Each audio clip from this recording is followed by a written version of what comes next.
too. I don't believe that we could have gone to war against Iraq if we truly had a free and independent media, particularly the mainstream media. Oh God, are you right? Because the New York Times, for example, there's a huge responsibility that they have taken upon their shoulders. Saying that their journalism is all the news fit to print, and they bear a huge responsibility for causing this nation to go towards a war because of the articles that were written by Judith Miller and others, and the rest of the media basically swallowed the war whole, and is still not challenging the government in any forthright way that would force a change in policy. One of the reasons why we don't see any broad spread public reaction against the war is that the media coverage of it is still muted, or they try to chase it off the front pages or off the front of the news. The reason why we ended up getting out of Vietnam years ago in another generation is because people saw what was happening. It was covered, and people couldn't stand it anymore. They took to the streets. Now we have a more docile public because they're not aware, and we really, their awareness is diverted. I couldn't agree with you more. I mean, there's no chance for a Pentagon Papers being printed in what? Rupert Murdoch's Wall Street Journal? Or in Judith Miller's New York Times when she's, in the middle of the anthrax scare, she releases a book called Germs. And, I know you remember this. All we saw on TV was outbreaks of smallpox stories, and they were showing close-ups of pox and what they look like and scaring the pants off of everybody. Meanwhile, the Senate had literally, received packages of anthrax, no investigation. Rennie, I'm going to have to go, but I just want to say thank you for your clarity and for your willingness to create a vehicle by which others who really I think represent mainstream America have a chance to come and to create a discussion. So I mean, everyone across the country appreciates you, and I just wanted to not as much as they appreciate you. Believe me, they really do. And everybody was rooting for you yesterday, and we're just so proud that you went and did this. And I can't thank you enough for doing it. Well, I'm still hanging in there. Thanks again, and I'll talk to you soon. Okay, bye. Dennis Kucinich.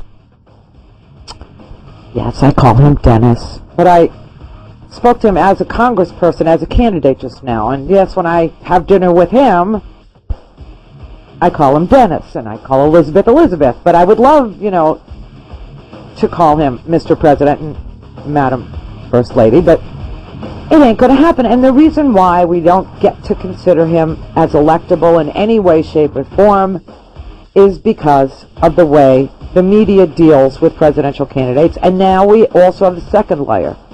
It's the way the courts deal with questions about presidential candidates. Two times Supreme Courts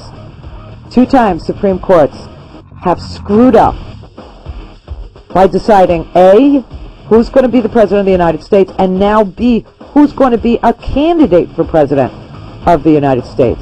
And if you never understood what the problems with media are before, maybe now you do.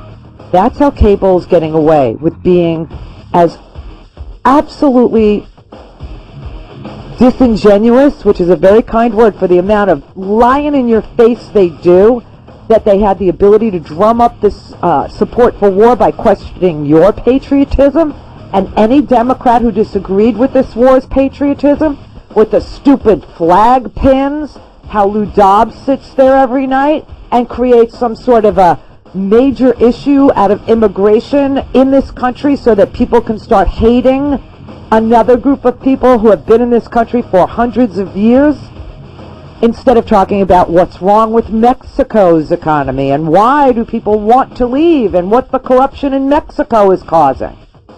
And why don't we reach out to our neighbor in Mexico and do diplomacy and do economic strategizing so that our jobs don't pour out, but they get some incentive to do job creation because it's in our economic best interest that they do job creation.